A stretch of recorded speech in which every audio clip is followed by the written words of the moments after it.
Assalamu alaikum mpenzi mtazamaji, ufuatao ni utabiri wa hali ya hewa kwa saa 24 zijazo kuanzia saa 3 usiku huu.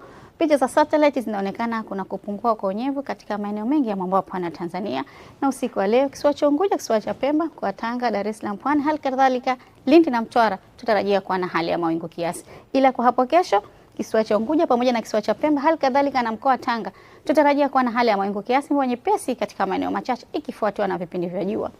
Ila kwa Dar es Salaam, Pwani, Lindi na Mtwara wote tutarajia kuwa na hali ya mawingu kiasi na vipindi vya jua.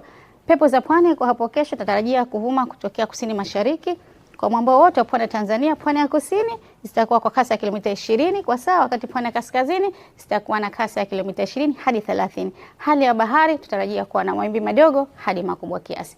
Na sasa tuangalie viwango vya joto kwa baadhi ya miji ya mwambao wa pwani ya Tanzania.